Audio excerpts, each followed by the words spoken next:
তারেক রহমান সাহেব 1.5 যুগ পরে দেশের মাটিতে আগামীকালকে পা রাখবেন। আর মানুষ বলছে আগামীকাল, সাধারণ মানুষ বলছে যে এটি কিসের উৎসব হবে? ঈদের উৎসব। আগামীকাল নাকি ঈদের উৎসব হবে বাংলাদেশে। তারেক রহমানকে মানুষ তারুণ্যের প্রতীক হিসেবে, প্রধানমন্ত্রী হিসেবে দেখতে চাচ্ছে।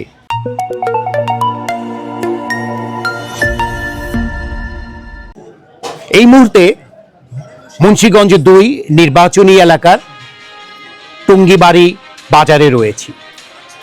টুঙ্গিবাড়ি মুন্সিগঞ্জের একটি উপজেলা এবং উপজেলা সদরের এই বাজার।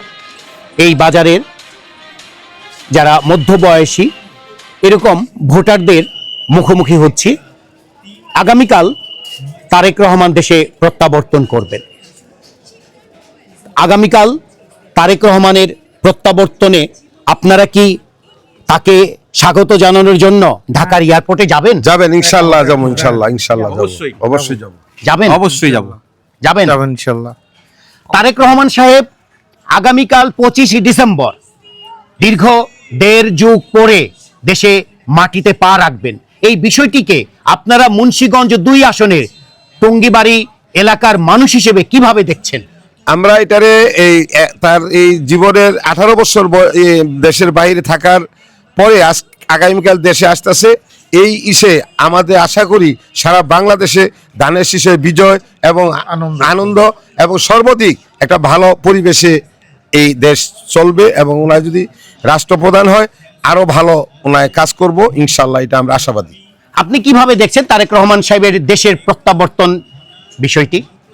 তারেক রহমানের প্রত্যাবর্তন তো যাই দেখছি যে বাহিরে গেছে দেশের, পরবর্তীতে এখন আবার নতুন পর যাইতেছে। এখন যদি সে প্রধান হয় তাহলে আমাদের দেশে আমরা আশা করি নতুন পর্যায়ে ভালো হবে। আপনি বিষয়টি কিভাবে দেখছেন? কালকের ওনার দেশে দেশ একজন নেতা খুঁজে পাবে উনি আসার সাথে সাথে।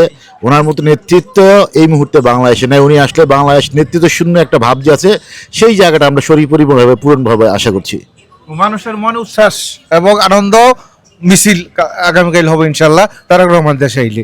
আচ্ছা, আগামীকালকে সারা দেশ থেকে সাধারণ মানুষ, এদেশের জনগণ তারেক রহমানকে স্বাগত জানানোর জন্য বিমানবন্দরে যাবে। আপনারাও যাবেন হয়তো? ইনশাআল্লাহ যাব। আপনাদের এই এলাকা থেকে কেমন মানুষ তার মনের আবেগ প্রকাশ করার জন্য ঢাকার বিমানবন্দরে এবং 300 ফুটের যে সংবর্ধন স্থান নির্ধারণ করে সেখানে যেতে পারেন? আপনাদের এই এলাকা থেকে 2 লক্ষ লোক যাবে। মুন্সিগঞ্জ জেলা থেকে প্রায় 1.5 থেকে 2 লক্ষ লোক আশা করি 6টা থানা থেকে যাবে। কিন্তু গাড়ি তো নাই, যে পরিমাণ গাড়ি তো বোঝা যাচ্ছে না। মানুষ তো আজকাল তো নিয়ে যাওয়া যাচ্ছে ইনশাআল্লাহ।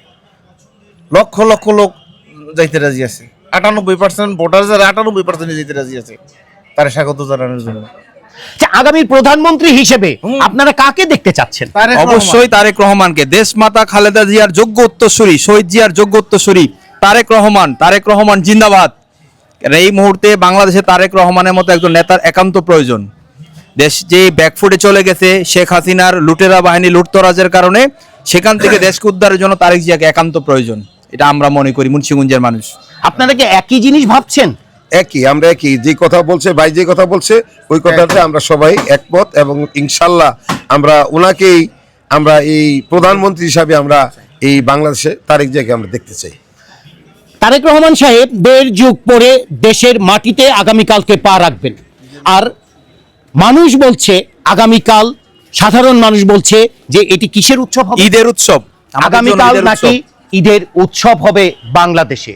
তারেক রহমানকে মানুষ তারুণ্যের প্রতীক হিসেবে, প্রধানমন্ত্রী হিসেবে দেখতে চাচ্ছে।